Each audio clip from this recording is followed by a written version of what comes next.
Hi friends, welcome to my channel woodwork number 1 YouTube channel. আজকে একটা নতুন tips নিয়ে আপনাদের সামনে হাজির হয়েছি। ডোর লক কিভাবে লাগানো সম্ভব। একটি পালাম লক রয়েছে দরজায়, কিভাবে লাগানো হবে এটা প্রথম থেকে লাস্ট পর্যন্ত ভিডিওটি দেখতে থাকুন এবং ভালো লাগলে লাইক শেয়ার কমেন্ট করবেন এবং অবশ্যই সাবস্ক্রাইব করবেন। এখন আমি এই তালাটি লাগাবো, কিভাবে লাগাচ্ছি দেখুন। এটা বাম দিকে সেট হয়ে রয়েছে, আমি এটা ডান দিকে ঘোরাবো, কারণ এটা দুদিকে ঘোরানো যায়, ডান দিক কিংবা বাম দিক, আর আমি লাগাবো ডান দিকের পাল্লায়। ঠিক আছে, এবার দেখুন। এবার আমার ফার্স্ট কাজ হবে ঠিক বাম আঙুলে সাইড দিয়ে এটিকে ভালো করে জাঁকতে হবে।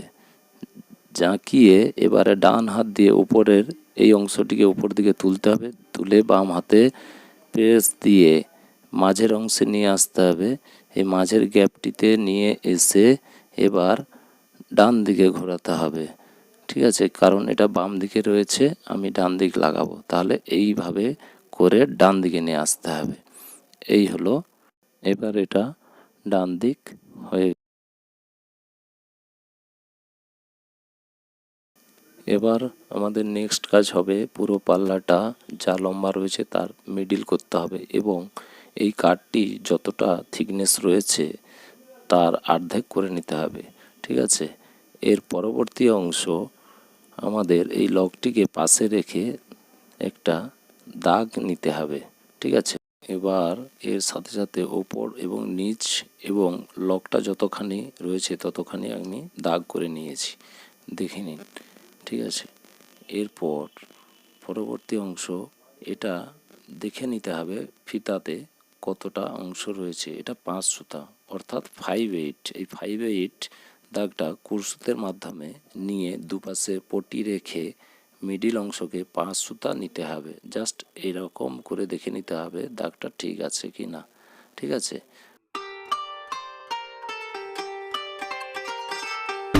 বন্ধুরা, এবার আমাদের নেক্সট কাজ এটাকে ভালো করে ড্রিল দিয়ে ছেদ করে নিতে হবে। ঠিক এরকম, এটা 5/8 অর্থাৎ 5 সুতা ফলা দিয়ে।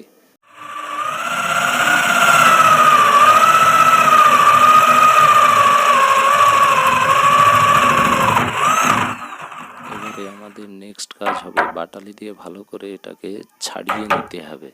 ঠিক আছে, ওকে। নেক্সট কাজ আমাদের এটাতে ভালো করে পুশ করে নিতে হবে। ঠিক আছে, ঠিক সেম। এবার এই পাতিটি যতটা উপরের অংশ রয়েছে এটা কাঠের ভেতরে ঢুকিয়ে নিতে হবে।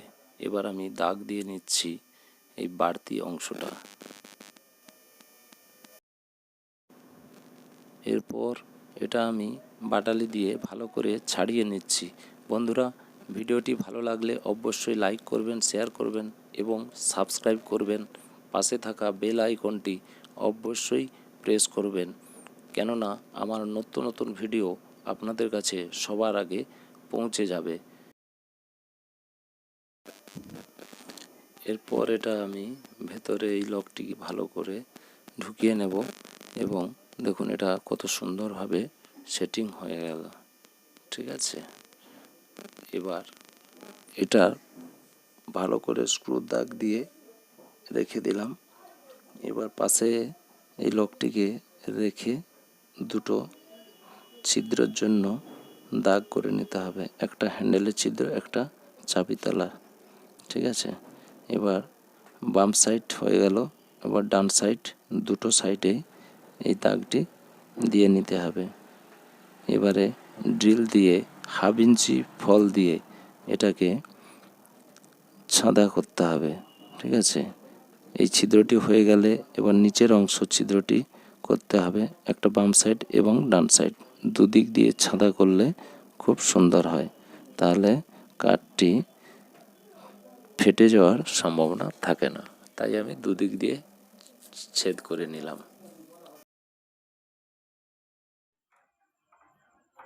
এবার দেখুন, আমি দুটো স্ক্রু সামনে টাইট করলাম, এরপর মাঝে ছিদ্র দিয়ে এই লোহার অংশটিকে ঢুকিয়ে রাখলাম কারণ ওটাতে হ্যান্ডেল লাগবে, আর নিচের যে ছিদ্রটি রয়েছে ওটাতে চাবি লাগবে। তবু আমি একবার চাবিটা দেখে নিই কেমন হচ্ছে। ঠিক আছে, তো চাবি ঠিক আছে, দেখে নিয়েছি। এরপর সাইডে হ্যান্ডেল বসাবো। দুটো হ্যান্ডেল একসাথে রেখে চাপ দিয়ে দেখলাম যে ঠিক আছে কি না। একসাথে দেখুন, দুটো হ্যান্ডেল পাশাপাশি রেখে একটু হাত দিয়ে জাঁকিয়ে দেখে নিতে হবে প্রেসারটা কীরকম লাগছে। ঠিক আছে, তো ঠিক আছে, এইভাবে করে দাগ দিয়ে নিতে হবে। এবং এটা দেখুন, আমার ডান সাইডে লাগার কথা, আমি ডান সাইডেই কিন্তু লাগিয়েছি। ঠিক আছে, এবার হ্যান্ডেলটি আমি ভালো করে সেট আপ করে নেব, স্ক্রু দিয়ে ভালো করে পুরোটা সেট আপ করে নেব।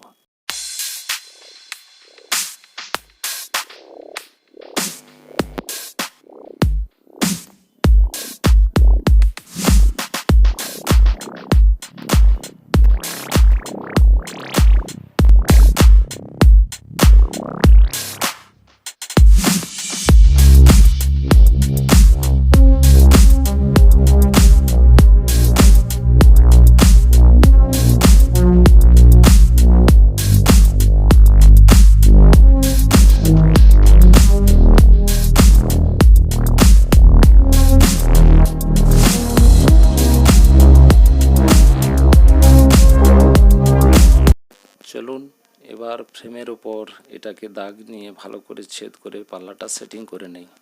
লাস্ট পর্যায়ে কাজ দেখে নিন।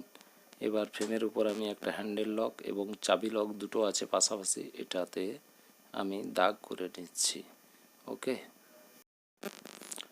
আরও একটু ভালো হয় এটা একটু ফেভিকল বা অন্য কিছু দিয়ে এটাতে লাগিয়ে দিলে দাগটা ছাপ লেগে যায় ফ্রেমের উপর।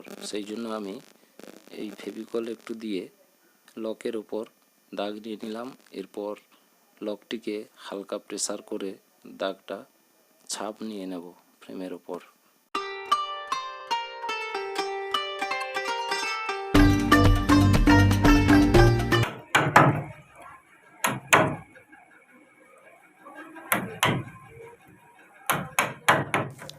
এবার এই ফ্রেমের উপর পাতিটিকে রেখে একটা দাগ করে এটাকে হালকা করে একটু কেটে বসিয়ে নিতে হবে। আমি কেটে নিচ্ছি বাটালি দিয়ে।